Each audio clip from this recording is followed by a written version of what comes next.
And It's Pop nobody Girlies. in all of Pop Girlies Nation. No diva that there is or was. No Katy Cat that there is or was. Wizard, I feel like it's a Katy Cat, actually, just a little bit. Oh, Oh, Whoa. whoa. actually, no, I don't. What? Oh, he's a Kim Petras fan. That's what the wizard is, obviously. Right. Yeah, we should totally associate each Wicked character with who their pop girly would be. Like their pop diva. Lady Gaga's a little monster. Elphaba's a little monster. Yeah. For sharks. 100% Elphaba's a little monster. Yeah. Yeah. Do you think Linda's an Arianator? I kind of do think Linda's an I Ari. kind of do, I actually. kind of do. Like that makes total Nessa sense. Rose Swifty. Well, I think Bach is a Swiftie too. Yeah. I think Bach's Fiero likes like Childish Gambino. What? Or does it have to be a I feel pop like girl? Fiero is like a Mumford and Sons stan. No, no, no. Oh, I get like a lot I of. think Fiero likes Justin Timberlake. Oh, Oh. maybe Oh, oh. SZA. I like SZA for Fiero. I don't think he likes Justin Timberlake. I really don't, because I think he would side with Britney and all of that. Yeah. I Hmm. really do believe. Maybe Harry Styles. Madame Orville loves Madonna. Right. Madame Marble loves Fergie. Madame Orville, she's a double duchess. Yes. Well, welcome to Well, welcome. Welcome I'd like to Welcome. welcome you. Welcome to you Oz. to Oz. How was everyone's Thanksgivings? It Lovely. was great. Good. Were you thankful? So thankful. Yes. So much to be thankful Scratch for. that, baby. I'm grateful. Gotta say, it's really been a while. And Maria, you finish it. Ooh, Maria doesn't know, no smile. ooh, Yeah. got me. Maria, how does it feel to be the least active member of Drew Nation on this podcast right now? Very Uh, inactive. yeah, I think so. I'm sorry. I don't know Well, Katie like Well, that. anyways, we're so excited we're so to excited. get into. Well, I guess we have to do the hot tracks before we get into the wicked of it all. I know, but I mean, Correct. everyone knows what we're doing. We're about Everyone Yeah. knows. we're about to defy They society. Everyone who's gonna listen to this episode has already held the space for it. That's true. There's so much space that needs to be held. Well, Correct. Yeah, probably I feel like listeners already hold so much space for us. correct. Right. Correct. You know, Yeah. there's a lot Except of for the PJ Harvey episode that like 8 people listened to. yeah, But you guys need to get your asses up and listen to the podcast. Seems like nobody wants to listen to podcasts these days. What the hell did Jay Harvey do to all of you? girl, I don't know. Guys. I mean, I don't know. I thought I did bad thing by like jinxing her dying, but you guys Wait, I disrespect. thought that was me. No, I thought I was the one. No. I What? asked if she was Was Leaf dead. You asked if she was dead, and I was like, "Well, what if she dies?" And Oh. when the episode comes out, Oh, so I just asked if she was dead, but then you actually like said she was dying. yeah, I like Levi actually, put something out into the universe yeah, about it? I put a curse. I read from the Grimmery, and I put a curse on her. Right, right, right. Exactly. Yeah, like a nama. Okay, should we What get? is this chanting? I don't even know what I'm reading. Girl, that's part two. I know. I can't what? I can't say the lyrics. No. Gunshot. Okay. Take her out back. Okay. Should we Okay. start with the hot tracks? Maybe not. Yes, let's hot track it up in here. I think Maria should go first. She Okay. never goes first. Well, gladly. I'll go first. And my hot track this week is very inspired. Because I haven't really been listening to much outside of like the music from Wicked. And Drew and I went to New York last weekend and Oh my God, yes. yeah, we went Forgot and about that. Just kidding. lol. And we saw Oh Mary, which is the play by Cola Scola, which was so insanely funny and amazing. But what really set the stage before the show started was the pre-show playlist that was playing. And it was all these like old, well, not old, but like very like show diva music. And all of it was just so funny within the context of the show. And the one of the songs that I knew that was playing was, and it'll be my hot track. It's "Gotta Move" by Barbara Streisand. That song is amazing. And I knew it beforehand because Sasha Velour, winner of RuPaul's Drag Race, has a lip sync to it. Like not from the show, but one of her own like lip sync songs. Because I know she's big on like projections. So a lot of her performances always have projections involved. But I remember when I was like when she won Drag Race and I was getting really into her, I like watched a lot of her videos on YouTube. So I was like obsessed with that. But I was like, oh my God, I love this Barbara Streisand song. So that's gonna be my hot track, but shout out to Oh Mary I because that blew me away. I did not think that was gonna be your hot track. That's my hot track. That is what it is. Yeah, the pre-show And playlist at O'Mary is insane. I think it's definitely it's on Spotify. I think I've sent it it's to hilarious yeah. because who knew that Grace Jones has a cover of Tomorrow From What? Annie, yeah.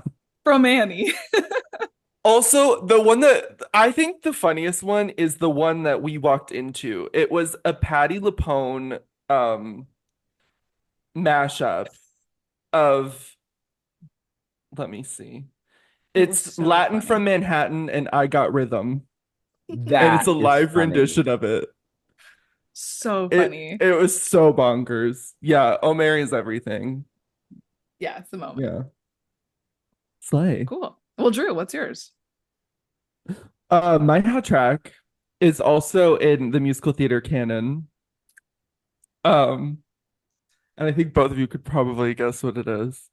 Um, but it's already gonna be like my number one track for December because I've only listened to this song today, and it's December 1st. It's from a show that we all have seen, but I have seen it with both of you individually. Um, it's a song called Tell Me Ernest from the musical Death Becomes Her, which is also running right now.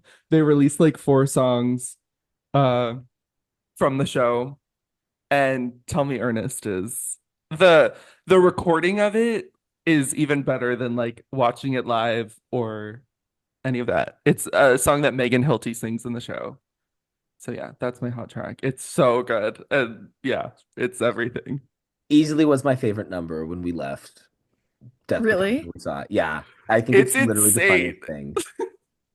It's so funny. It's like perfect Um, comedy writing for music Yeah. Yeah, theater. it's well, it's like I guess I should describe the song. Like it's towards the beginning of the show, but it's funny because it's kind of like a standalone song. It's like not like any of the other songs in the score of the musical. It's like a random song that they sing at dinner together, but it's mainly Megan Hilty, and it's a patter song. Yes. Just at the beginning of the show. Um but she is so good. And the recording of it is like, I love listening to like Broadway cast recordings when the recording does it such justice. And this is like a great example of that. So I can't wait for the rest of the recording. I also just think every musical should have a patter song. Almost any time a musical has a patter song, it's the Yes. song in the show. I love a patter song. Can you Patter explain songs are that so for the good. audience who might not know what that means? It's like a patter song is like very speak singy but like very rhythmic. So like a good example of a patter song would be like I am the very modern of a modern major general. That was like the initial patter song. Most people would know that. Hmm. I don't know what the lyrics of that song are. A The patter modern song major is general. a patter song is a comedic tongue-twisting song that's often used in musical and comic operas. They're known for being full of information and can be used to advance the plot or provide insight into the character's emotions. And there's often like they're very like wordy, Yeah. So And rhythmic. it's every song in done fast. Hamilton. Not really though. I Well, like how it I'm describes joking. patter as like comedic purely. Right. No, I was Yeah. kidding. I was kidding. Oh, okay, Like okay. Sorry. I Maria, missed the joke. Maria, do you know Not Getting Married Today from Company? Nor Oh, well, Oh, that's a great patter that's a song. perfect example of a patter song. Also, got it. if any of you guys, no one's gonna know this, but like the early modern Millie has a great patter song, Speed Test. Yeah, you lost me there, babes. Yep. Okay. Cool. I've seen it. The song that they sing in the typewriting office.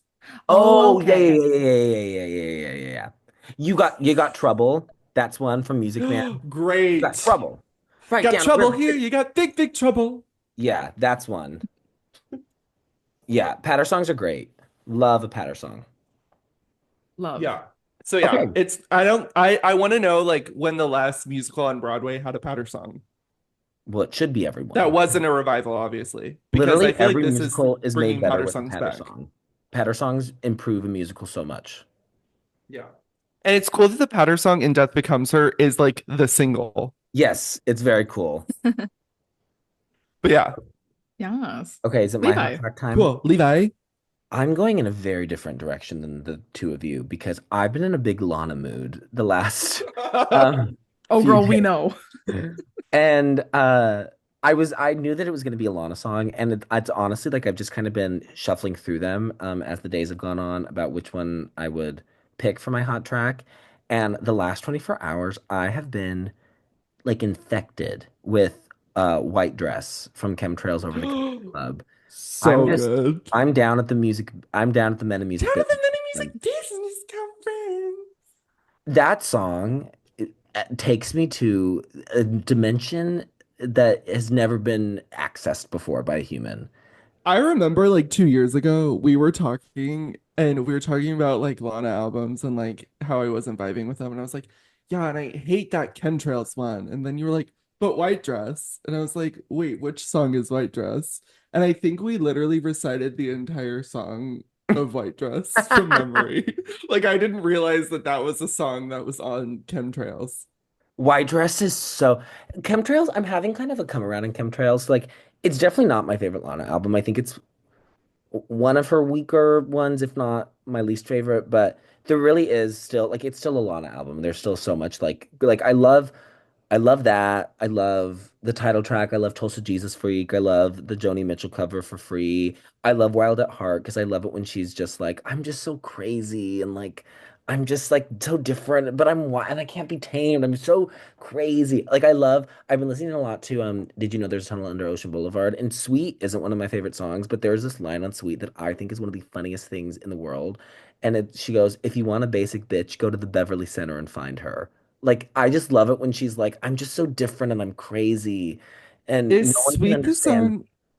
Is Sweet the song where she like says like if he has COVID, like it's fine? No, that's Peppers. That's, Which yeah, one? Peppers. Oh, okay, okay. That one's Yeah. also funny. That one's that's like a good well, one. because that's Hands on My Knees, I'm Angelina Jolie. Yes.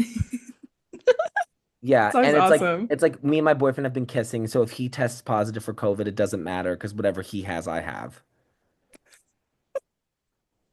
Crazy, So I good. girl. love Lana. I really do. I'm so jealous of the people getting to see her in stadiums in Europe. I really love her. I think Yeah. she's batshit. Girl, you should And go. I can't, well, it's sold out. And also, that's, I already did my pilgrimage to Europe for a concert. Right. I feel like she'll probably announce stadiums here, don't you I hope think? so. I hope so. Well, I mean, she announced her new album this week and it has the ugliest cover of all time. And the date was a Wednesday. So that means the album is going to be You're phenomenal. so back. That It's means it's a so, seismic slay. also, did you see Is she doing baseball stadiums? she sold out 2 nights at Wembley. Oh, T. Well, didn't Wow. she do like a standalone concert at like Fenway Park At or Fenway. Yeah, something? she did Fenway. I know, she's so weird. She's wild at heart. She's just so crazy. That it would honestly be cool to see her at like Wrigley Field I think it would because be really cool. The other thing I want to say about the album that she announced, well, she always does this thing where she changes the names. Like she announces an album's going to be called something. So this album is going to be called Lasso, and then right, I now it's was called The Right excited. Person Will Stay. But the cover that she posted, which is the ugliest thing I've ever seen, it's not even in the right dimensions for an album cover. It's like not a square. It's Yeah. like a church pamphlet. That's what it looks like. It's a Wow. brochure. It is. It literally is. It looks like a funeral card. You know, like a program at a funeral that they give you. And like that's kind of how like it's Yes. photoshopped as well. The Wow. album's it's gonna be incredible. If she's in Pixar, that means that she spent most of her time in the studio and she's scrambling in Canva. Right. So yeah, Okay. I'm down at the Men in Music Business Conference. Obsessed. Yeah. I think this is the first Lana song on It Hot is. Tracks. I think it is. Cool. Yeah. Yeah. Whoa. I, we Fitting. I have been thinking about which I want to do a Lana album very soon. I feel like we've been Yes. I feel like we need her. Well, NFR. I know, but I don't know if I want to start with NFR because like NFR is like, it's like starting with like the best of the best of the best. But also it's NFR, so I don't know. I'll figure it out. Maria, have you listened to that one? Yes. Okay. Well, because I'm guessing that I'm probably the biggest Lana fan. I mean, I don't know about Maria because I know I like her more than Drew, and I'm guessing I'm bigger than you, Maria. You definitely like her more than I do. Yeah, I love Yeah. Lana. I love her, and I love how crazy she is. I love that she's married to an alligator man. I was so into her like in 2019. And then she lost me. She really lost Le me. Levi, you made it sound like she's married to like a Spider-Man villain. I mean, who knows? Alligator man. Like, it's I'm still crazy that The not. lizard. it's crazy that she can sell out Wembley Stadium, but like in her free time, she works at like a Waffle House in Oklahoma. Do you remember that Yeah. saga? She Yes. works Oh, we Oh, were, at yes. the yeah. Waffle House. Oh, I love her. Okay, but Maria, yeah, I can't get over that your hot tracks. Barbara song. It's Barbara. it's Yes. Barbara bitch. Did you guys know? Well, wait. Well, maybe okay. You guys know Sunday Morning on CBS? Have Yeah. you Yeah. ever watched the program Sunday I was Morning? watching it this CBS morning. Sunday morning. Ugh, yes. So glad. Because sometimes I mention that to people and they're like, what are you talking about? What But my about it? mom, my mom, the Oh, Queen Honey, loves Sunday Morning. And they did My mom something. does too. Oh my We would God. watch it every morning before mass. Yes. Love. Well, all that to say, they did a special on Barbara Streisand not too long ago because I think she came out with yep. The The book, book. My My Name is name is Barbara. biography. Barbara. Yes. So they were doing something about like a tour of her mansion, and I think doesn't she have like a store within her She has house? a mall. Yeah, she has a Yes, she Yes. has mall. a mall. Okay, that's what I was getting at. I was like, wait, maybe I don't know all the facts to be Alex like the one just distributing a fun fact, but just Alex wanted to didn't mention that. read the book. He listened to the audiobook and he honestly preferred it because she goes off script in the audiobook. So Oh, when she's like really? reading the book, she just starts like ad-libbing and like adding things, which That's I think is hilarious. so funny. I love Yeah. that. Yeah, she's Shout crazy. out Barbara, friend of the pod. Friend of the pod, Babs. Right. Okay, well, I think we should get Okay, into yeah. our album. Oh, So she would be a we're good alphabet like 50 years. Imagine Yes. Barbara in the 60s doing Defying Gravity, doing her riff. Oh my God. Oh That my would God. eat. I'm sorry, it would. That's a place for legends. It's a place for legends. Look to the western sky for Miss Legend. Yes. Yeah. Okay, Drew. Okay. So we're doing the Wicked soundtrack this week, which is really exciting. Um, so it came out November 22nd. And the original score of the film will be coming out December 6th. Um, Of the what? The film. Of the film? um, This is Turner Classic so Movies right now. so it is 53 minutes and 58 seconds and 11 songs with the Oztest duet bonus. Oh, Um, I yeah. know. So, if you've been living under a rock, the Wicked movie just came out this week or last week. It's directed by John M. Chu, famous director of the In the Heights movie and Crazy Rich Asians. Crazy Rich Asians Um, first. Let's get that yeah, right. Crazy Rich yep. Asians is first. It is the prequel story to The Wizard of Oz. It tells the story of the friendship between Glinda the Good Witch, played by Ariana Grande, and Elphaba, the Wicked Witch of the West, played by Cynthia Erivo, before Dorothy enters Oz. It starts from when they chronologically, the story goes from when they meet in college at Shiz University. Um, yeah, that's kind of all I'll say. Um, y'all probably have seen the movie if you're listening or know of the movie, but yeah, so the first the movies will be in two different parts, and the first part is Act One of the Broadway musical, which was in 2003 initially with Idina Menzel and Kristen Chenoweth. Not just 2003, it debuted on October 30th, 2003, Levi Welch's fourth birthday. Right. Yep. And my mother's birthday as well. And friend of the pod, Allison Clemens' birthday. Correct. Um, This is a day for so yeah, legends. Day for Legends. Wait. Oh, so yeah, it didn't. So it's Act One of the original Broadway cast recording or the musical. And what's cool is that the soundtrack didn't take away or add any songs. They expanded upon some songs, but there's not like new musical numbers um, and they didn't remove anything as well. Uh, which I think is kind of cool because I feel like a lot of movie musicals nowadays try to like add that song for Oscars' They sake are and like doing trying that to for get, part two, though. yeah. Yeah. But I think that I mean, I don't know how long have they confirmed the runtime for part two yet? Oh, mm-mm. Well, because Act Two is like pretty short. It's pretty short. Yeah, I hope it's like a Glinda song. I would love another Glinda moment in Yeah, Act Two. yeah. I want to say John Chu said that there was two songs, Yes, I did see that. right? I wrote that. Um, but yeah, I think that's kind of cool. Um, if you didn't know, the cast is obviously Cynthia Erivo, Ariana Grande, but also the soundtrack features Jonathan Bailey, Jeff Goldblum, Idina Menzel, Ethan Slater, Kristen Chenoweth, and Peter Dinklage as well, who have little vocal solos. So yeah. And Marissa Um, Bodie, Miss Nessa Rose, what? and Marissa Oh yeah, sorry.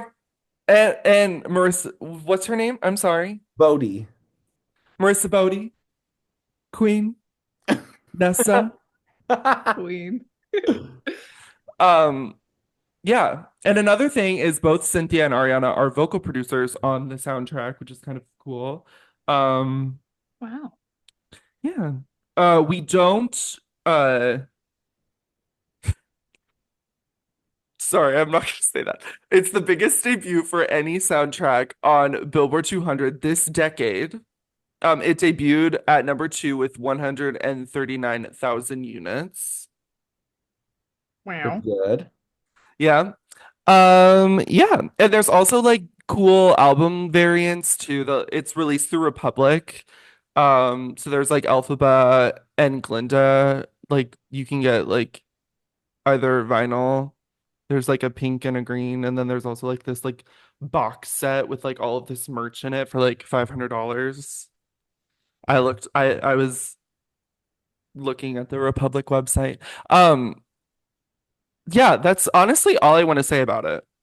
Because I really just there's not really a lot to say unless we're like talking about what we think of it. But Right. is there anything that you think would be good to add? Mm-mm. Oh, well, music and lyrics by Stephen Schwartz. I don't know if you said Right, that. yes. Mm-hmm. Oh yeah, and I wrote that and I just didn't say it. Girl, Because we I got to give like Stephen his flowers. giving Stephen his flowers, yes. For real. Also, the movie obviously has done really, really well. It's the number one movie in the world right now. But it also is a huge critical hit as well. It has an 89% Rotten Tomato score with a 96% audience score and a 4.1 letterbox score average. So yeah, it's obviously like sweeping the world right now. Yeah, huge. Um, very deservedly. We'll obviously get into our thoughts about what we think of it, but yeah, it's so exciting. Honestly, like it's crazy that we're like talking about the Wicked movie. And that it's good. Yeah, Right. Right. Because this has been something that has been in developmental hell like for 20 years. So it's crazy that this movie exists because I never thought it would get made. And then me it's neither. crazy that it's like excellent. Yeah, It really is like a testament to the talent and craft of everybody involved. I mean, it just is. I really don't think you can understate like how much this should have been bad and how good it is. Because it really should yeah. have been not, it should have been bad. Well, and I'm interested, like, obviously we can't go back in time, but I honestly think like a year ago, even like when they were done filming it or whatever, I still think everyone thought that it was going to be bad. Like I don't think I've met someone who has seen Wicked, whether it be like I don't think I've met anyone who has seen Wicked performed who would say that the movie's going to be like what it was. No.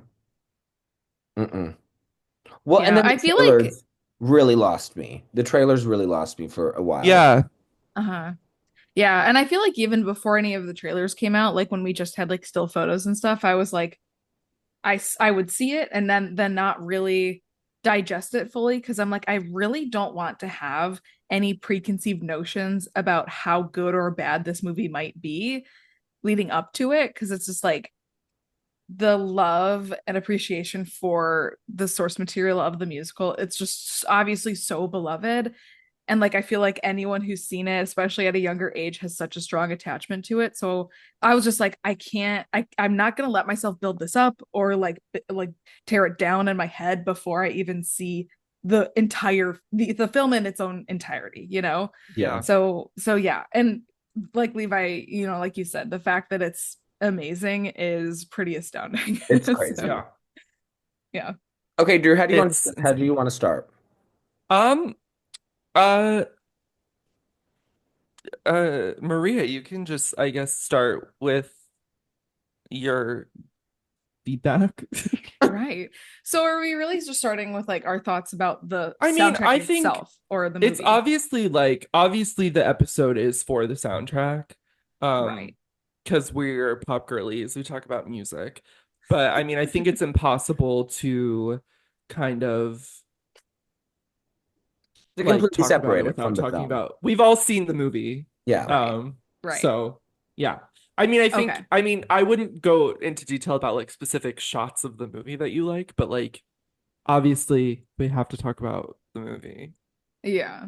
Yeah. Okay. So I'll lead with some comments about the soundtrack first. Yeah.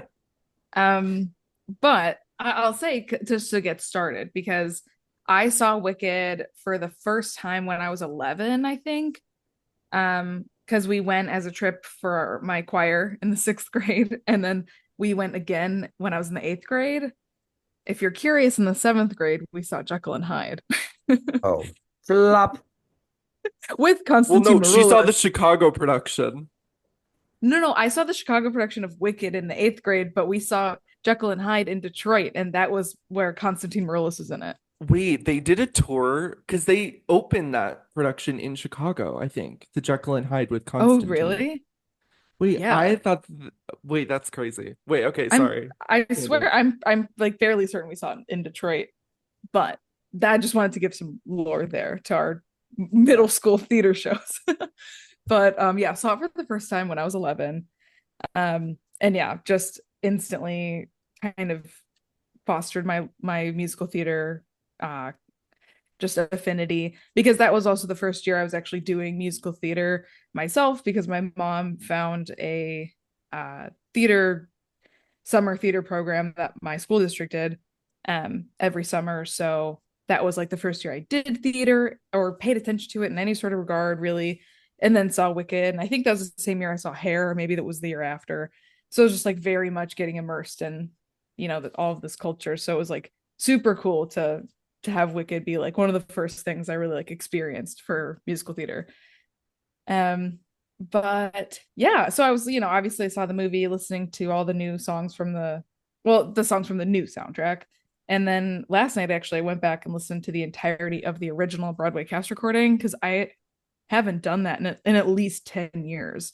So it was just like such a cool experience to be taken back and being like, oh my gosh, I remember just sitting in my room and flipping through my playbills or you know, like programs from all the shows that I had done and just being like, wow, I love this so much. I'm so glad this is part of my life.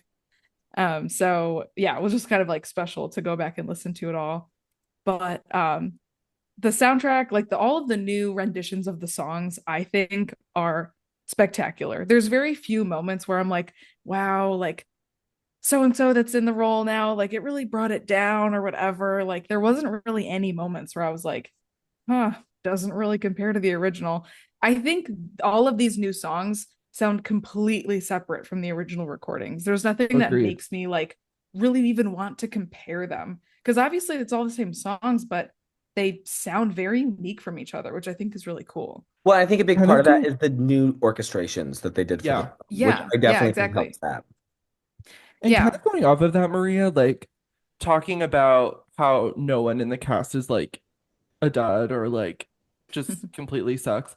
That I think is like a huge part to me on why the movie is so good because I feel like that is honestly the issue with movie musical adaptations. I think like the idea of stunt casting with people that can't sing is like super bad. And like I think that's what's ruining, honestly. Like I think when I think in my head, like the most successful in my mind movie musicals, I think of like Hairspray and Chicago, and those are like movie musicals that everyone in the cast sounds amazing and is like perfect and is at the level in vocal quality as like the Broadway cast.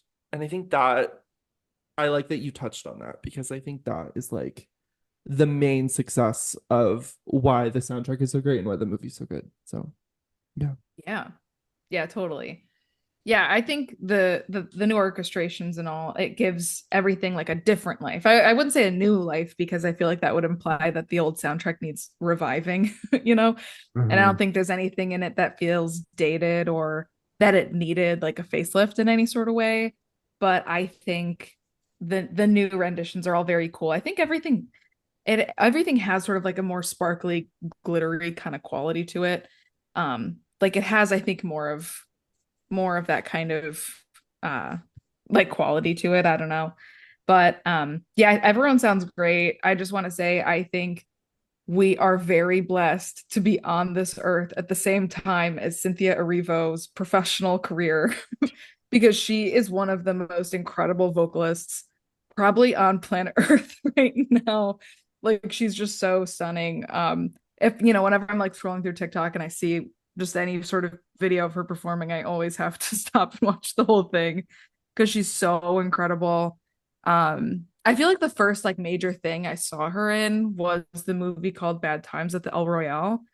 I know we've talked about it before, I think like off podcast, but she like the character that she plays in that movie is someone who wants to be like a Motown-esque kind of singer. So she sings a lot of those Motown songs in the movie, and it's all incredible. I think there's one in particular, I think that she sings a cappella, and it's just so good. And I was going to that movie not expecting anyone to be singing in it because it's like a murder mystery, but like, oh my God, that just blew me away. So from that point on, I was just like very much like, I need to make sure I know what she's up to and like what she's singing in because she's so incredible.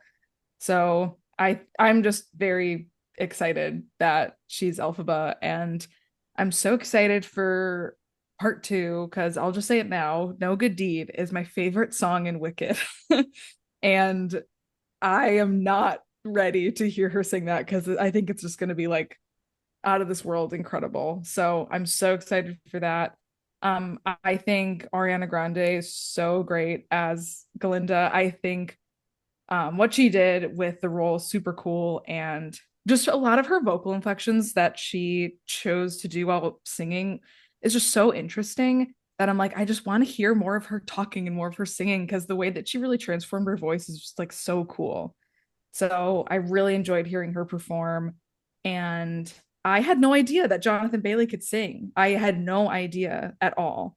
Because I think I've only seen him in Bridgerton. So obsessed with him. He's spectacular. I love that he can sing. I love that he can do everything and that he's a triple threat. So shout out You to know what Jonathan else he can Bailey. do, Maria? He can do a patter song. He can do a patter song. He's done Not He He Getting was Married in Today. he yeah, he was the guy who was in the song that we just mentioned from Company. oh my God. He sang That it. is full circle. That's full Yeah, circle. full circle. What Love. and he won the Olivier as well. Oh, teeth. Well, yeah, I love that he can sing. So loved him as Fiero. Um, I'll just say now, I think Jeff Goldblum as the wizard is kind of a choice. I mean, I Boo! Boo! I think him this a sentimental man, like I think he sounds fine in that, but the part in No One Mourns the Wicked is like, "Oh, okay, girl."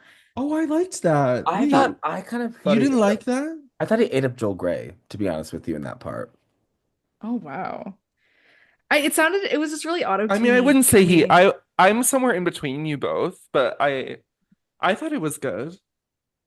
It just sounded like he had some major auto-tune help, at least in No One Mourns the Wicked. I don't know. Maria, I I think don't you need to know. adjust your headphones. Oh, okay. Well, I just don't Okay. get that at all. It sounds live to me. It Jill, sounds, was that Well, is that confirmed him in that scene? yeah. yeah. It is. Well, Okay. I don't think he was actually in that scene physically, but that's him singing, Okay, obviously. so is that Yes, confirmed because him? I saw it's on credit. It's on, he's credited, I think maybe on the vinyl. I saw that on Twitter. Because Yeah. people were like, okay, why are they spoiling it with the credits? Because he is credited on, I think maybe the vinyl or the CD. Yeah. Okay. So it was no, I was just asking though if it was him in the scene in the movie. I don't think it was. I Oh, guess also I spoilers for thought the it was, Wicked. but I don't know. Okay. I I didn't don't know think it either. was. Yeah. But Because Well, it's definitely isn't his he voice. 72? that's crazy. I was I found that the other day. He does not look 72 to me. No. I really want to know if he says like in the press tour that he auditioned, but I'm like, did he audition against anyone?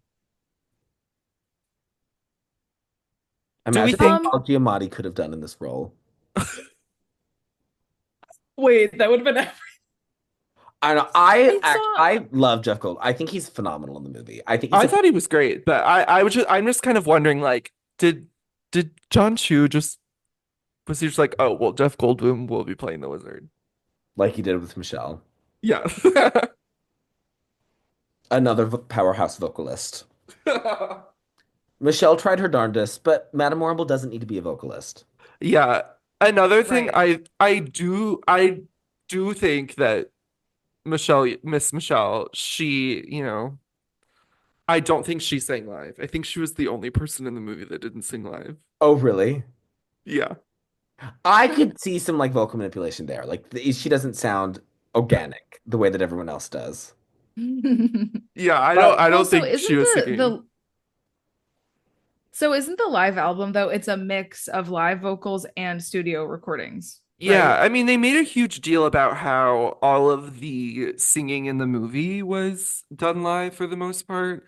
There's definitely parts I don't know why, but my brain, every time I'm watching something where there's, chance for like lip syncing, I always am like looking out for like I wish I didn't have this in my brain, but every time I'm watching a performance, I'm like, oh, are they actually singing?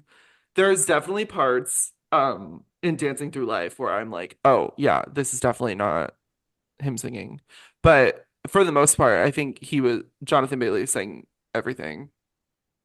well, and Yeah. there's Just crazy videos from set of Cynthia on the wires in Define Gag yeah, live, which is yeah, just insane. And she has talked a lot about like how she had to train with her vocal coach on how to like adapt her breath support to the kind of fluidity that her body's experiencing when she's on those wires, yeah, which is just like such an athletic feat. yeah.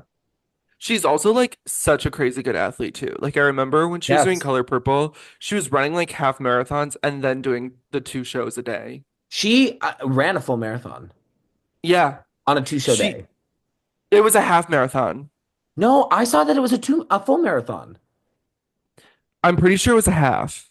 Okay, well, that would make more sense because a full marathon would be crazy. Yeah. Also, how long does it take to run a full? I did mine in 3.5 hours, the first one. Oh, okay. So she could have done a full, You're but right. I It's think a it was half half. marathon. Yeah, I Yeah. was giving her too much credit. Sorry, Cynthia. I mean, then having to do two shows. Yeah, I mean, that's still crazy. Crazy. Crazy. Yeah. No, yeah, she's insane. Yeah, Maria, Tea. did you have anything else you wanted to add? Um, I don't think so. I mean, I have some movie thoughts. I don't know. I mean, can I share my thoughts Maybe like after specifically? we're done talking about each of our like soundtrack takes, we can Yeah, like do like a consensus, I guess, sure. Okay, cool. on the Sounds movie. good. Okay. Levi, do you want to talk Yeah. about your soundtrack thought? So, I think kind of similar to everyone, I love Wicked. I've loved Wicked for a really long time. I was obsessed with the soundtrack before I got the chance to see the show, and I saw it for the first time. I believe it was October 2009, so I was just about to turn 10, or I just turned 10. I think I was just about to turn 10. Um, I saw it for the first time in Seattle, and I've seen it twice since then. I've never got to see it on Broadway, which I would love to. Yeah, I've always loved Wicked, and it's been one of those constants throughout my life. Like, I periodically would like get really, really, really into a Wicked phase. And, you know, I definitely think it's been reassessed now, and I think it's considered a much better musical than it was. Because for a long time, people didn't think like the critical community of Broadway or whatever didn't think it was a good musical. And I've always thought that like the score is great. I think the score is so phenomenally written. I think Stephen Schwartz put his Schwartzosi into the score. I love Stephen Schwartz. I'm a huge Pippin and Godspell person as well. I think he's one of our most underrated composers. So yeah, I've always loved Wicked. I've read all four of the books by Gregory Maguire. So I've read Wicked, The Life and Times of the Wicked Witch of the West, Son of a Witch, A Lion Amongst Men, and Out of Oz. They're obviously very different tonally and a lot plot wise as well. I mean, I think the basic beats of the musical it shares with the book, but the books are obviously a lot more political. They're a lot darker. They're more sexual. They're phenomenal, though. I think Gregory Maguire is a really phenomenal writer. And like, girl, what a cash cow he stumbled himself into. I mean, like, he is set for life with the royalties that he gets from this. So good for you, Gregory Maguire. Yeah, and so I have been so excited for this film for a long time. I think I approached it with a lot of like apprehension a bit. I think I started really getting hyped in the last month when the initial social media reactions came out, and the film was really good, and like people were responding really, really well to it, and it just made me really, really excited. So. Yeah, I love the film, and I guess we'll get more into film thoughts later. I think the soundtrack's phenomenal. I've been listening to the soundtrack non-stop. I was kind of unsure because I love the original Broadway cast recording so much. I was like, is this going to be able to like hold a candle to that? And I think it absolutely does. First of all, I love, love, love, love when musical recordings include scenes and include moments of dialogues to kind of like contextualize the song. And they do this in No One Mourns the Wicked. They do this in Dear Shiz, which I really, really appreciate. Is it Dear Shiz or Dear Old Shiz? Dear old shiz. Dear Old Shiz. Sorry, Miss Diva. Dear Old Shiz. So I love that element of it. I love the new orchestrations. To me, it feels a lot richer. Like the original Broadway cast recording, the orchestrations are kind of quirkier. There's a lot of synths used that I don't think the synths are as prominent here. To me, the most like prominent new sound are I feel like there's a lot of horns where there originally weren't horns, which I really, really appreciate. And there's just like a deeper sound. It's a bit more cinematic. Like the opening of No One Mourns the Wicked just feels huge. The dun dun dun dun dun, like it's gigantic. There's moments of like choral singing that you can't do in a musical that happen here. Like in the beginning of No One Mourns the Wicked, when there's the little motif of the Unlimited that plays, if you listen to it, there's a choir singing that in the background, in addition to the instruments, which I think is really, really cool. Yeah, starting with Cynthia, I think Cynthia's take on this character is phenomenal. I think her vocal choices that she makes all throughout the soundtrack are just incredible. I normally am a stickler on riffs. I'm pretty anti-riff. I think that like I think that you should honor what the writer has written and what the composer has written. And the reason for that is because I think a lot of people, and this happens specifically with Elphaba a lot of people use riffs just to show off vocal pyrotechnics. And I'm so not into that at all. That does nothing for me. But Cynthia definitely has riffs that she does where she differs from the written melody, but I think they work so well because they're not to show off her vote. They're not to show off her voice. They're her interpretation of the character. She's bringing her characterization through. I think a big example of that is she makes some vocal choices in I'm Not That Girl that like floor me. She does this on the Blythe Smile, Lithe Limb. She does that like crazy riff down on Limb that like gagged me to death. Her The Wizard and I is gorgeous. Her Defying Gravity, chills, chills, chills, sobs, sobs, sobs. I just think the vulnerability that she brings to her Elphaba, this kind of like quiet dignity that she brings to her. She's not snarky like she is on stage a lot. She's not defensive. There's just something so real and emotional and raw about her that I think is so true to Cynthia kind of as an artist. And that comes through in the movie and that comes through definitely on the soundtrack. And I think that makes the moment of Defying Gravity so much more thrilling is you see somebody, you listen to the soundtrack and you see the kind of like progression of her vocally, where she reaches a point of just like completely letting go and growling and like holding nothing back. And I just find it really wonderful. I've been so like in anticipation for Ariana for a long time because there was a leak of her No One Mourns the Wicked, and I was gagged the house down. And she is just, I think, you cannot say enough good things about what she does in this film. And so much of that, I think, is I mean, everyone knows that she is one of the greatest vocalists alive. So much of the revelation of this movie is how phenomenal of an actress she is. But I don't think that should take away from what she does vocally, especially since she, like what Maria mentioned, has transformed her voice so much. She's a legit soprano. Like, she is so operatic on her No One Mourns the Wicked. There's a moment in No One Mourns the Wicked that I'm obsessed with towards the end when she goes, She Died Alone. Her voice comes out so clear. Her popular is phenomenal. She is so funny in her popular. I just think that she is amazing. And something I want to mention is so much of what made the original Broadway cast recording so special is the chemistry between Adina and Kristen. And obviously, a lot of that is like acting personality wise, but their voices also blend together so well. And Cynthia and Ariana have that. Because if you watch a lot of like bootlegs of, more recent casts, or tour casts, whatever, like the Alphabet can be really good, the Glinda can be really good, but a lot of times their voices just don't mesh in the way that like Kristen and Dina's did.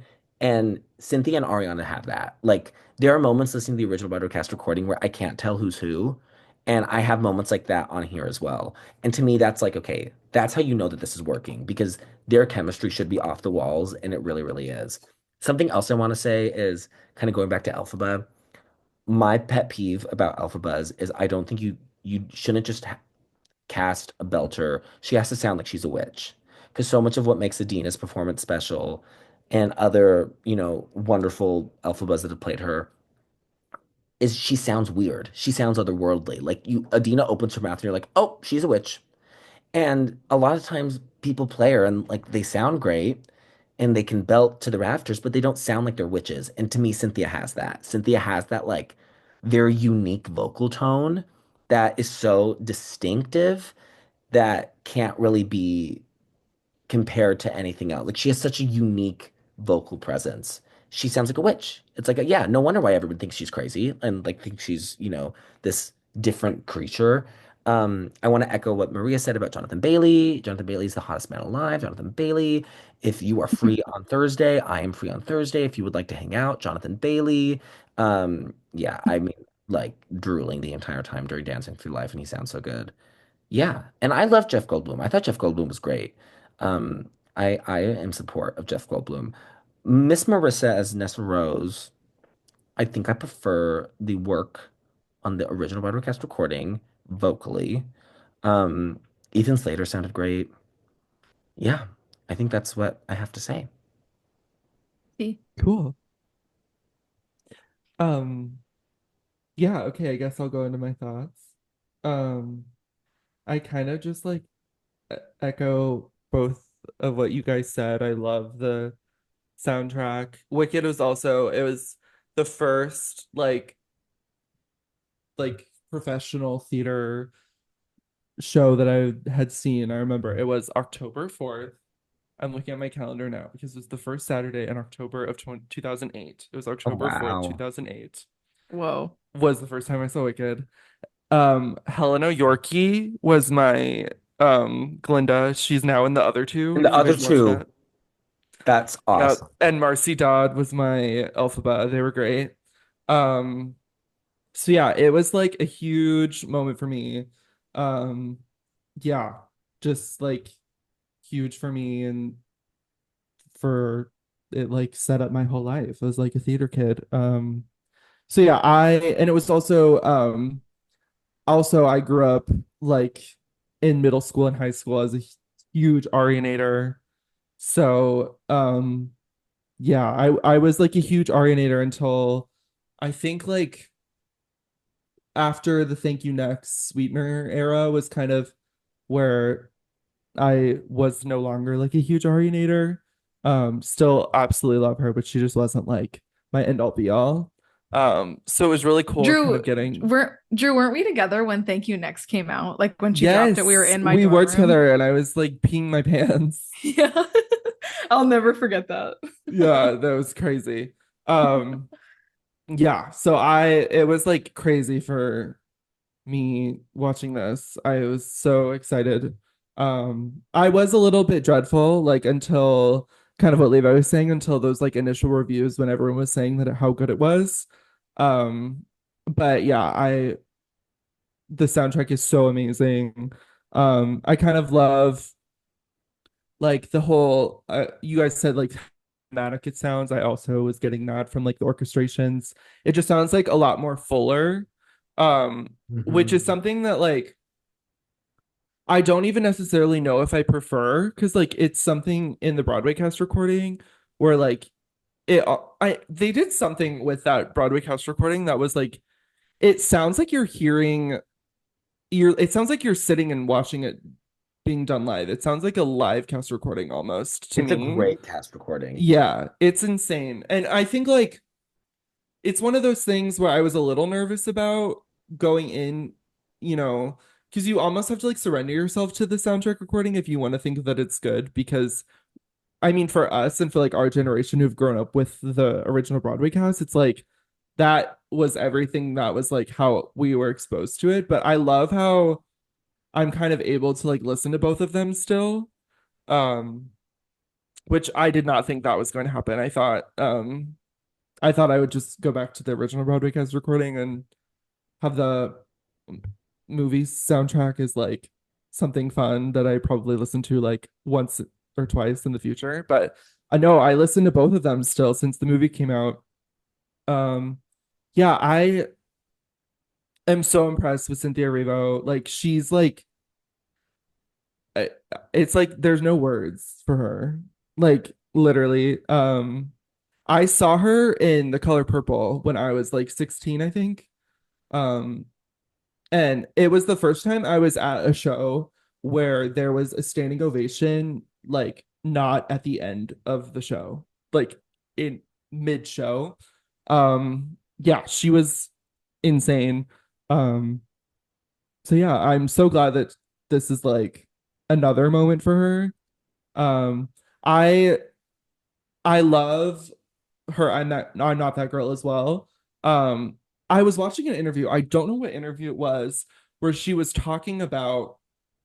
I think I don't remember what outlet it was, but they were talking about like their preparation, like before the movie, like during the movie, and like after the movie. I think. Have any of you guys seen that? I don't know. I'm not sure.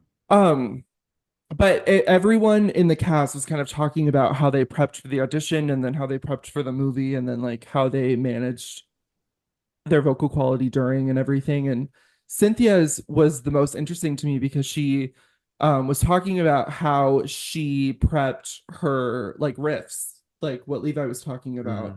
Mm. Um, and she said that she was going in to rehearse Defying Gravity for the first time after she had gotten the role, and she sang it for Steven Schwartz for the first time, and he was kind of trying to like gauge her how she was going to do it. And the first time she did it, she didn't do any riffs. Like she did it as written. Like there was no riffs. She did everything. And he kind of stopped and he was like, "Well, no, like I want to hear like your version of it." So I thought that was really interesting because she's someone who like always makes things her own. So I'm so interested to see like what that kind of version that she did was. Um, but yeah, I thought it was really cool how committed she was to doing the original material. So yeah, she's so cool. Um, yeah. And then of course Ariana, um, she was definitely the highlight for me. I just thought it was so impressive. Like I feel like everyone going into the movie knew that she was capable of doing something like this vocally, but I was just so happy that it not only like turned out, but like she blew it over the wall, I guess. I don't know like how to describe it. Like she yeah, she did everything for me. Um Something that I loved was and it's most prevalent in popular how there's kind of like added material, but it doesn't like take away from what the initial material is, like the ending, the kind of um what would you call it, like the outro of popular, how they added Yeah, that yeah, yeah, yeah, yeah. extended Hmm. outro. That was like a highlight of the movie for me. It was insane for like kind of riffing, but like it's still being like the same melodic structure as the song. That was like a huge highlight for me. Um yeah, I think that's all I really wanted to say.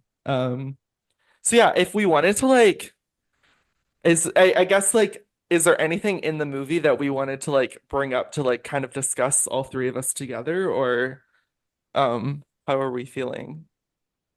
Well, I actually had something that I wanted to Yeah, mention, which is like more so related to the soundtrack, I suppose. But I mean, obviously, there's no way that they weren't going to advertise the film without the use of the riff at the end of Defying Gravity. right. But I mean, I think it was like when Cynthia got casted, it's like, oh well, Cynthia's version of the Defying Gravity ending is going to be so cool. Can't wait to hear that.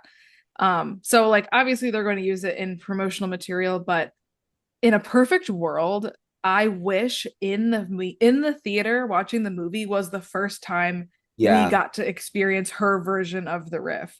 I think that would have been so cool.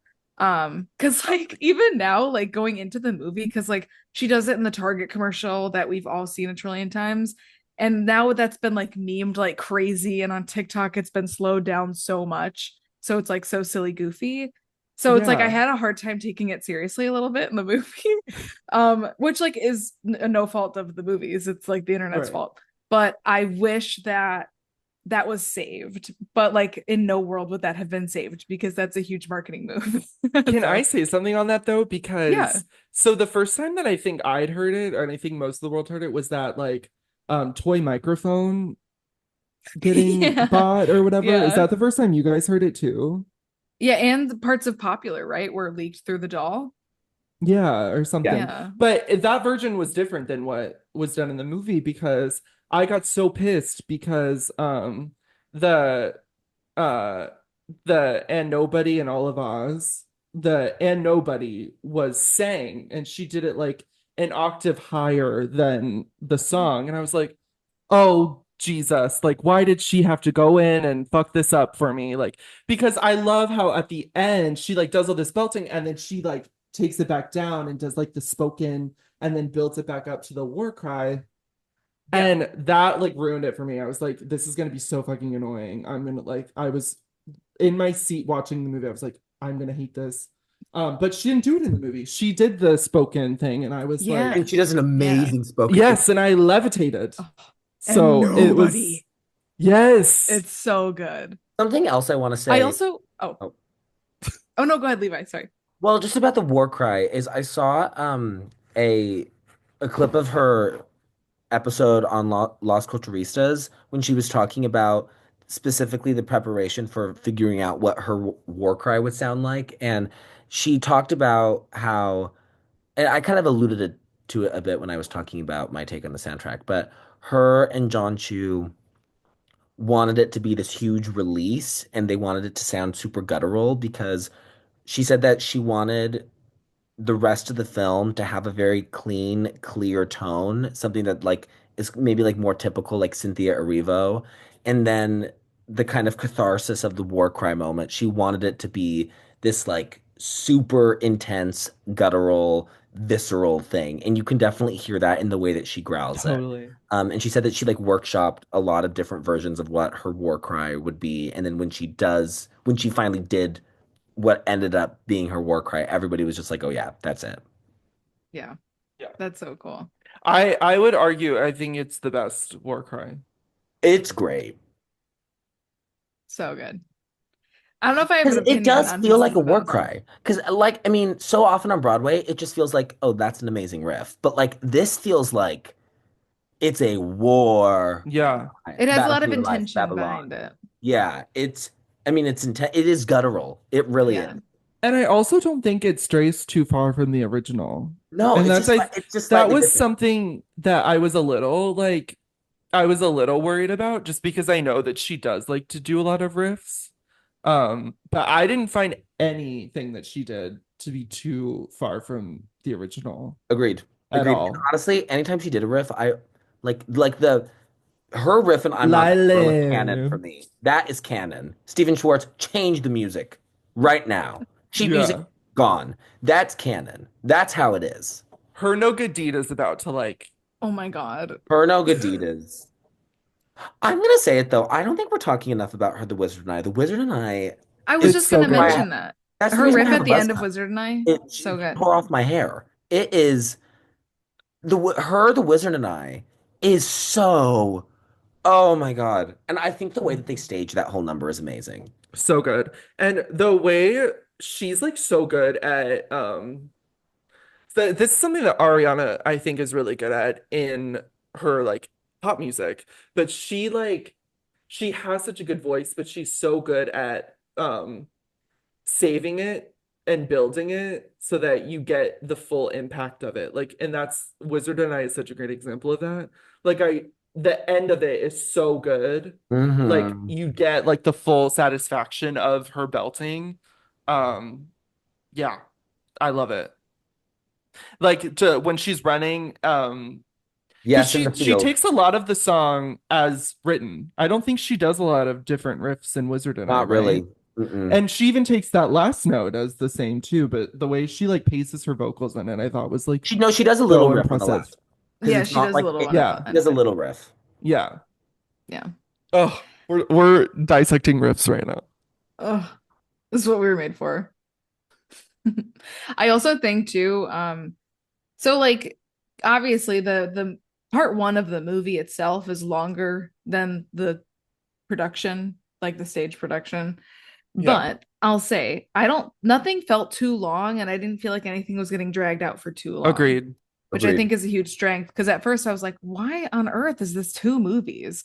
And now I'm like, once you really establish everything in like a real physical world, it's like, okay, maybe if this was one movie, it would have been a little bit too rushed. So it's Well, like, and also like a big complaint of the original musical is the pacing, is that like it rushes by so that's something that a lot of people complain about. And this it's very dense world, yeah.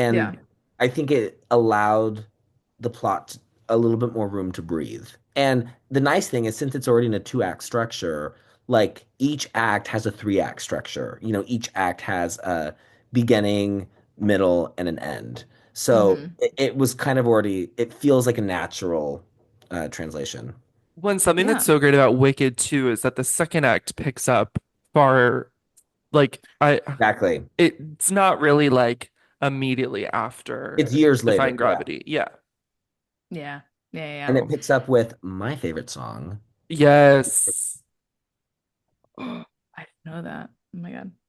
It's about to be insane. I mean, because Maria, did you know that happy is what happens when all your dreams come true? I had a feeling.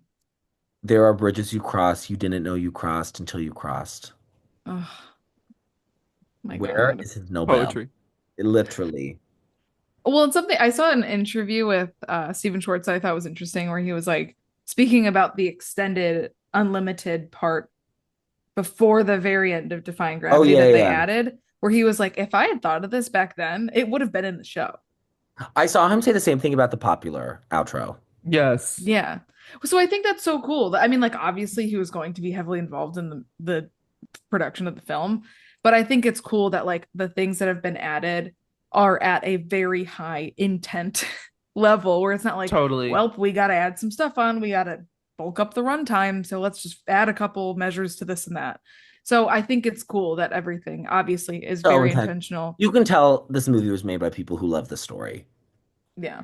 and Yeah. love everything about it and have so much respect for it. And I want to say, kind of speaking of respect and reverence, the way that they included Adina and Kristen, I just think Yeah, couldn't have been so more good. perfect. Because that's the only piece really of original writing is that little added segment to One Short Day. And honestly, I love it. I have that stuck in my head. The magical wise ones part, the magical wise ones, that is stuck in my head constantly. I And and I the just and I just think it's beautiful. Like Omaha. I love that like their cameo is like they're like the most famous actors in Oz. Like that is so Yeah. and like I Yeah, love that that is then they funny. each have their moment with like Kristen has her moment with Ariana, Adina has her moment with Cynthia. I watching it multiple times because I've seen the film multiple times. You can like see like every single moment there on screen is a little nod to something. Like Kristen has her great moment with like the wand not working, which is like a reference to like the wands, the stuff that she did with Popular. And when they're getting like lowered down, Adina like does like an eye melting thing, which I thought was really, really cool. I screamed when I because I saw it for the first time alone in a matinee. I screamed when she odd. I screamed. Yep. I think I I was screamed not and expecting applauded. that. Actually, I think I screamed and applauded. A standing O for that. I did. Standing O. I did. Girl, I did Right. not listen to that as my track warm-up music in the eighth grade for me not to pay reference when it was on my big screen at AMC New City. Correct. Right. So Um, I just really love the way that they handled that, and I Yeah. thought it was very It was respectful. so great. Because this show specifically, like so much of why it was successful was the two of them, which Yeah. isn't always the case, with like musicals, but they cast such long shadows over these roles, and these roles are so tied to their public personas, and I mean, it made them, stars. And I think that just the way that they honored that, I thought was just really, really beautiful. Totally. Because it could have just been like they're in the background of a scene, or like they have like a little like one sentence, passing moment. And the fact that they really give them a moment where like the film kind of stops to be like, by the way, let's pay some Yeah. respect to the people who paved the way. I think that was just really, really beautiful. Yeah. mm, Okay, do we want to get into Holy Trinity and Mies? Let's do it. yar. Okay.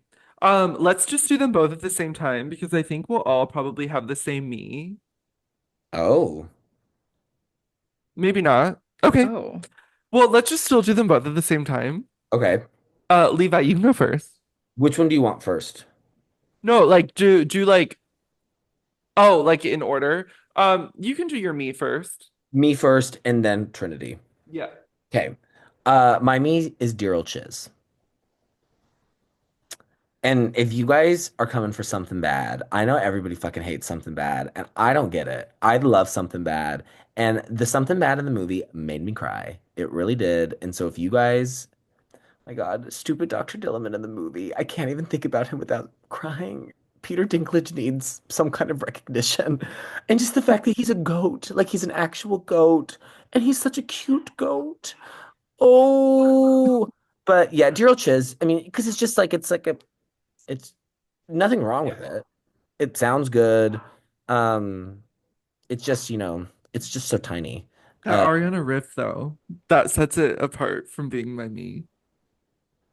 if you're coming for something bad, I'm gonna have something bad to tell you because that is, Okay, what's your Holy Trinity, Levi? oh, if you two are gonna disrespect Dr. Dilliman in this day, okay, I'm on the call with Madame Morrible and the Wizard, okay, considering the way that you two are treating Dr. Dilliman. I haven't even said anything yet, so watch it.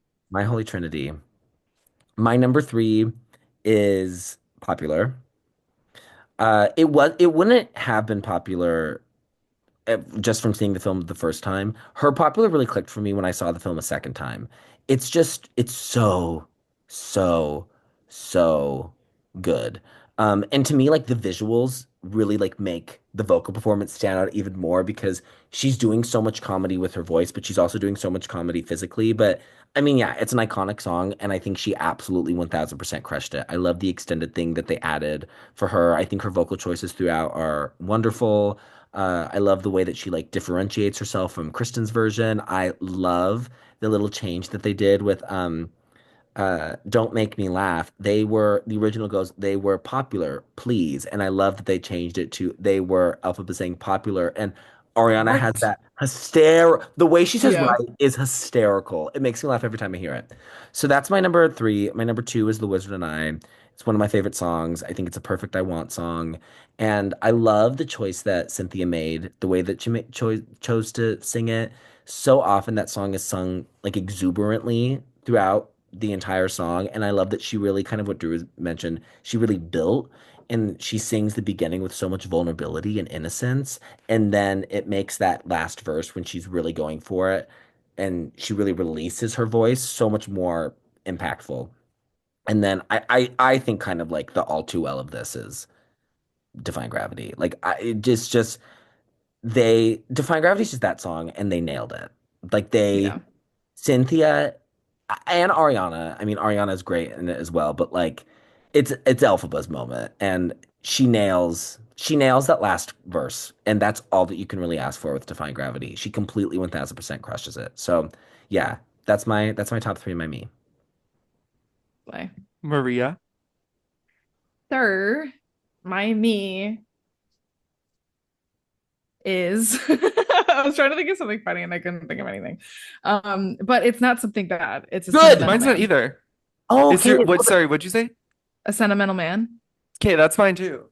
Oh, okay. Well, then I take back Boom. everything I said because I've just seen a lot of Yeah. people say that something bad is bad, and that makes me mad No. because I have always loved that song because I think it's really good musical theater writing. Okay, I take back Yeah. everything I said. You are not Madame Morrible, and you are not the wizard. Thank you. Thank you. So yeah, that's my least favorite. It's just like it doesn't really it doesn't really do enough for me to be like, oh, let me pick that one out and listen to it. Yeah. So that's my me. But my Holy Trinity, so my number three is gonna be No One Mourns the Wicked. Oh, so good. Um, I love it so much. I think the new rendition of it is so cool. And Ariana sounds amazing on it. I love how it includes the opening overture. And one of my favorite like musical motifs in Wicked is the like the Mhm. kind of like scale going up and down. Yes. So like And that, in I the just musical, when the monkeys come out and are like, yes. ugh, Yeah, so kill good. me. I love it. And yeah, I love the storytelling that happens in it. And I'm curious because like obviously Ariana does that crazy opt up at the very end. Did you guys have a hard time hearing that in the theater when you guys saw it or no? I Mm-mm. didn't. I ascended Mm. into the rafters of AMC Well, River East 21. I had already been ascended from her. She died alone. I was already Yeah. on the ceiling. Okay. Interesting because I also saw it in Okay. AMC. Okay. So I also saw it at an AMC and I heard that she opted up, but then like 1 second after she had opted up, the note just vanished into everything Oh, else. Oh, weird. And I was like, what weird. AMC? I think they forgot that we come to this place for magic because I didn't hear it, the note.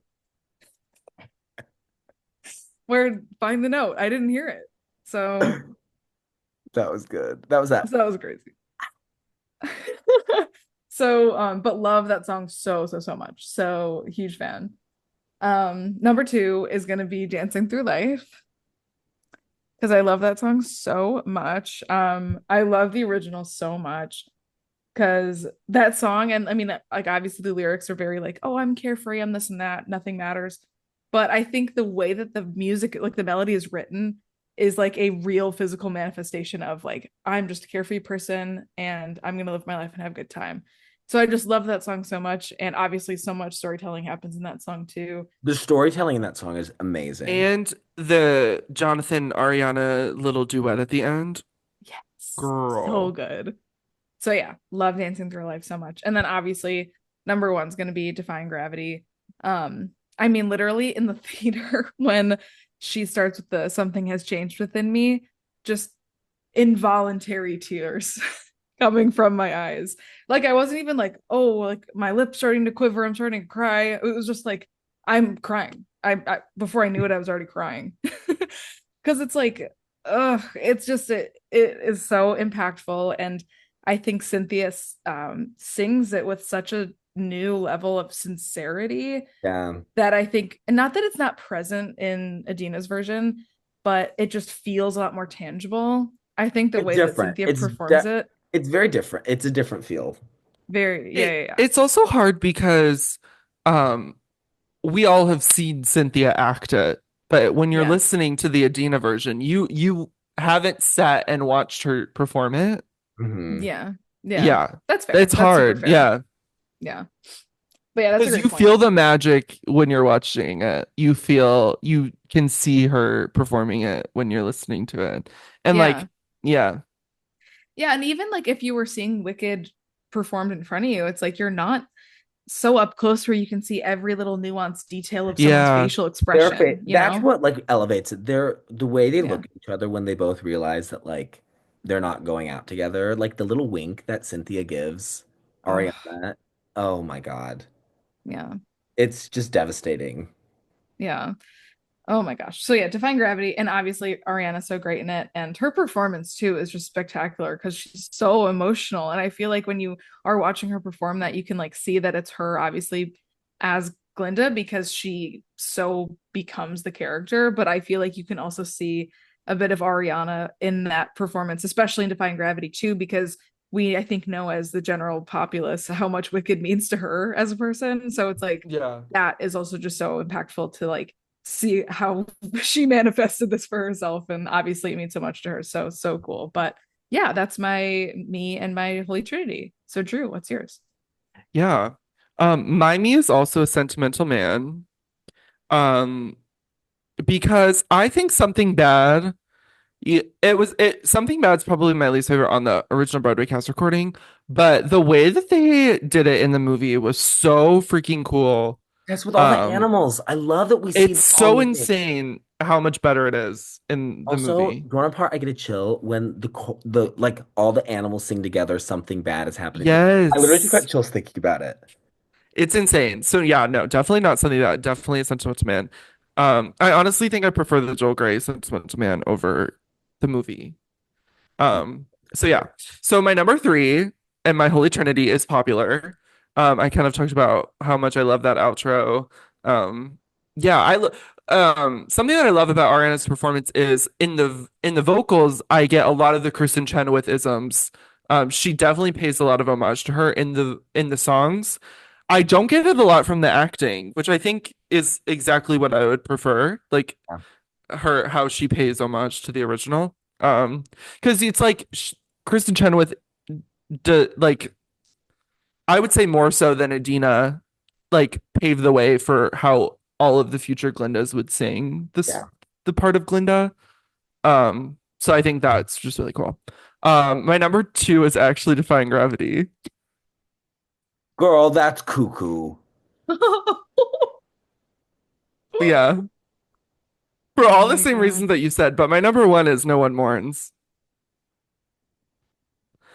You guys, when the moment that those monkeys come and crash through the window, you're telling me y'all weren't crying?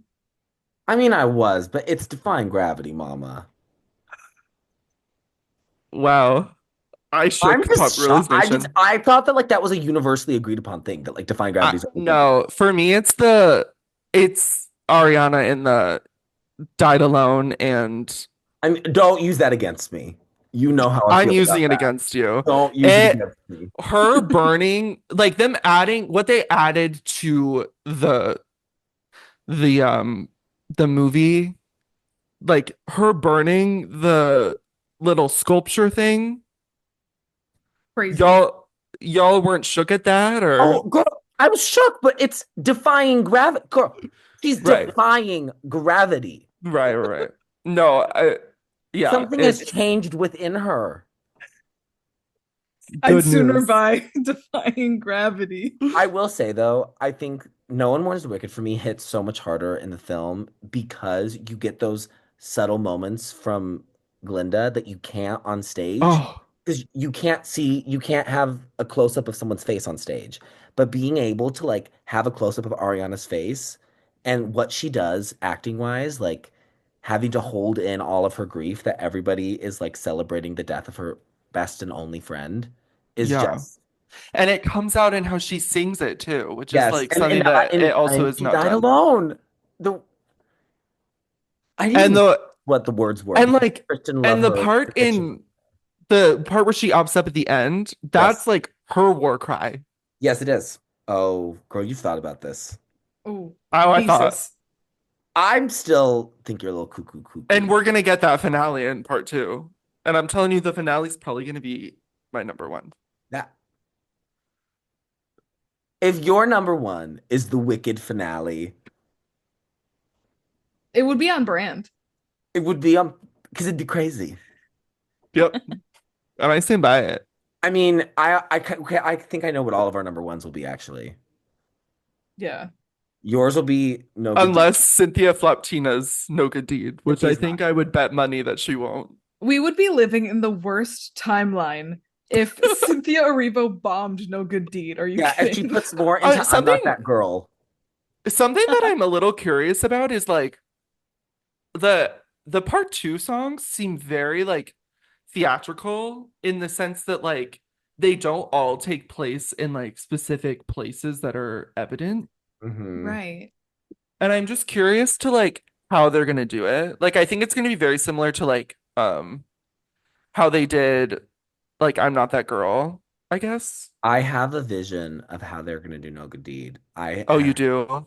Wait, yes. wait, say it so that you can Yeah, do you manifest want it. If to you're put right, it in the if you're world so right, we I can that go see a back to this. vision. I see a vision of her. She starts it off in her spell room, and then I see this really slay, like strut throughout her castle with the like monkeys flying behind her, and I want her to travel the entire castle because I want her to start on like a lower level, and then I want her to end on the Let All Laws Be Agreed. I want her to be like at the very top of the tower, like on a window looking out, and I want all the monkeys to Oh, surround her.